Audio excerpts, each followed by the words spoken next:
Xitoyning meni kontrol qilish urinishi. Amerika Savdo Ministerligi 2021 yil 12 oyning 16 kuni Xitoydagi 34 o'rinning Amerikaning tashqi siyosati va davlat bexatarlik manfaatiga xiloflik qiladigan o'rin tizimligiga kirgizilganligini e'lon qilgan bo'lib, uning ichida Xitoy Harbiy tibbiy fanlar akademiyasi va uning qarmog'idagi 11 tadqiqot markazi alohida diqqat tortgan bo'lib, ular mengani kontrol qilish qurolini tadqiq qilayotganligi bilan ayblangan. Xitoy Harbiy tibbiy fanlar akademiyasi Azodlik armiyaning eng yuqori davolash tadqiqot organi bo'lib, 1951 yili Shanxayda qurilgan. 1958 yili Beyjingga o'tkazilgan. Bu maktabning ostida 11 tadqiqot markazi bor. Amerika hukumatining belgilamasiga asosan har qanday bir Amerika shirkatining Amerika texnikasini Amerika hukumatining eksport ijozatnomasini olmay turib, embargo tizimligiga kirgizilgan o'ringa eksport qilishiga ruxsat qilinmaydi. Amerika CNBC taratqusining xabariga qaraganda, Amerika hukumati 2021 yili 16 dekabr e'lon qilgan uqtirishida Xitoy Harbiy tibbiy fanlar akademiyasi va uning 11 tadqiqot organini biotexnika ishlatib Xitoy armiyasini kuchlantirish va mengani kontrol qiladigan qurollarni taraqqiy qildirish bilan ayblagan. Amerika Savdo ministri Raymondning shu kundagi bayonotida uning diqqatining bu qurolning qanchalik ilg'or ekanligida emas, balki Xitoy hukumatining bu qurolni taraqqiy qildirishining Amerikaning davlat bexatarlik manfaatiga zid ekanligi ta'kidlangan. U bayonotida biotexnika va davolashda yangilik yaratish to'g'ri qo'llanilganda insonlarning sog'lomligi uchun xizmat qiladi. Ammo Xitoy hukumati bu texnikalarni ishlatib, o'z xalqini kontrol qilish va Uyg'ur qatorliq osonliq millat a'zolarini bostirish uchun qo'llanishi mumkin.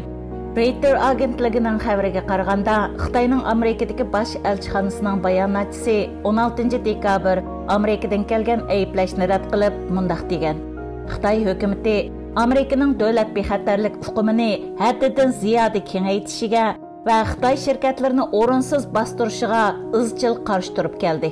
Xitoyning biotexnik taraqqiyoti har zaman insoniyatning baxt saodati uchundir. Afsuski bu xabarda mengani kontrol qiladigan qurolning qarshi tarafni palaj qilib, ularning harakatini cheklaydiganligi, askarlarning urush qilish qobiliyatini kuchlantiradiganligidan boshqa uchurlar haqida tafsiliy tushuncha bermagan. Undaqda u mengani kontrol qiladigan qurol zodi qandaq bir qurol? Meni kontrol qilish quroli deganda, hozir mavjud bo'lgan meni kontrol qilish texnikasidan foydalanib, insonlarni kontrol qilish uchun qo'llanishga bo'ladigan har qandaq bir vosita yoki uskunani ko'zda tutadi. Meni kontrol qilish keng doiradan aytganda insonlarning o'y-xayolini, tafakkurini, qilmishini, iqtidorini va harakatini kontrol qilishni ko'zda tutadigan bo'lib, uni to'g'ri qo'llanganda insonlarga baxt yaratishi mumkin. Agar to'g'ri qo'llanmaganda insoniyatga ofat elib kelishi mumkin. Meni kontrol qilish tuvandagi bir necha xil texnika yoki usullarni o'z ichiga oladi. Birinchi, ruhiy kontrollik, meni yo'yish. Ikkinchi, meni bilan kompyuter yoki meni bilan mashina orasida bog'lanish paydo qilish. Uchinchi, kompyuter yoki mashina orqali odamlarning aqli yoki xayolini uqish. To'rtinchi, kompyuter, mashina yoki qurol orqali insonlarning ruhiy va jismoniy qilmishini kontrol qilish. Beshinchi, ximiyalik moddalar orqali insonlarning ruhiy va jismoniy qilmishini kontrol qilish. Oltinchi, genda o'zgarish paydo qilish orqali insonlarning ruhiy va jismoniy qilmishini, harakatini kontrol qilish. Gen yolg'iz bizni boshqa jonliqlar va boshqa insonlardan farqli qilib qolmasdan, u bizning qancha uzun yashaydiganligimizni, salomatlik ahvolimizni, bizning iqtidorimizni, chidamligimizni va bizning qanday bir inson bo'lishimizni belgilaydi. Agar ma'lum insonning ma'lum genida o'zgarish paydo bo'lsa, u insonning shu geni kontrol qilayotgan aloyidliklarida, jumladan uning tafakkur qilish usulida, qilmishida va harakatida o'zgarish bo'lishi mumkin. Mana bu insonlarning genida o'zgarish paydo qilish orqali insonlarda o'zgarish paydo qilishning ilmiy asosidir. insonlarning fikr xiyolini kontrol qilish qadimdan tortib razil hukmronlarning orzusi bo'lib kelgan. Shak shubsizki, Xitoyning meni kontrol qilish quroli haqidagi urinishlari va razil maqsadimi oldi bilan Uyg'urlarni kontrol qilish, uningdan keyin dunyoga xo'ja bo'lish uchun o'zining eng kuchli dushmani bo'lgan Amerikaga qarshi unumli qurolga erishish. Xitoyning universal davlat kuchi Amerikadan xeyli to'van bo'lib, qurol yaroq jihatdimi Amerikadan ko'p orqada. Shundaq bo'lganligi uchun Xitoy oz kuch bilan ko'p ziyon solg'ili bo'ladigan yoki alayda vositalar bilan qarshi tarafni palach qilg'ili bo'ladigan razil qurollar haqida izlanishni ching tutgan.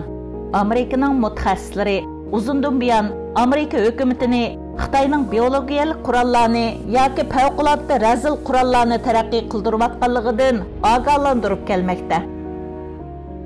Texnik kun burunla Amerikadagi dangliq iqtisodshunos va Xitoy tahdidi mutaxassisi Kyle Bass aniq qilib, Havana sindromining orqasida Xitoyning borligini o'tirg'a qo'ydi. Havana sindromi 2016-yil o'tirg'a chiqqan kasallik hodisasi bo'lib, Amerikaning chet ellardagi va poytaxt Washingtondagi yuqori darajali xodimlari va harbiy xodimlari orasida ko'rilgan. Bu hodisada yuqori darajali Amerika xodimlari va ularning oila tabobatlari, istixborot xodimlari, harbiylar orasida quloqlarga g'alati ovozlar anglanish, sezgi a'zolari qalaymaqon bo'lish, kayfiyati egiz past bo'lish qatorliq alomatlar ko'rildigan bo'lib, noma'lum mikrodolqinlarning zarbasiga uchraganligi ma'lum bo'lgan. Amerika istixborot xodimlari bu xil qurolning Xitoy tarafidan ishlatilganligini muayyanlashtirgan. Xitoy taraf bo'lsa buni rad qilib kelmoqda. Xitoy yaqinqi 5 yildan beri Uyg'urlarga elib borgan irqiy qirg'inchilikda cho'ng birik, ya'ni cho'ng sonliq ma'lumot texnikasini qo'llanib, sun'iy aql qo'llanilgan zamonaviy uskunlar orqali millionlagan Uyg'urlarni nazorat ostiga oldi. Xitoy Uyg'urlarni ularning uylarigacha kuzatlaydigan nazorat sistemasi barpo qilib qolmasdan, Uyg'urlarni ro'yi jihatdan to'liq barbod qilishga tirishib keldi. Xitoyning Uyg'urlarning biologiyalik uchurlarni yiqqanligi va gen avrishkinlarini to'plaganligi, meni kontrol qilish quroli haqidagi urinishlarining bir paketi sifatida o'tirg'a chiqqan edi. Xitoyning gen o'zgartish yoki meni kontrol qilish qurollari bilan Uyg'urlarni qisqa vaqt ichida o'zgartira olishi mumkin emas albatta. Uning uchun necha avlod ketishi mumkin. Halbuki Xitoyning biologiyalik tadqiqotlarda va meni kontrol qilish quroli tadqiqotida Uyg'urlarni tadqiqot material qilganligi ehtimolga bak yaqin.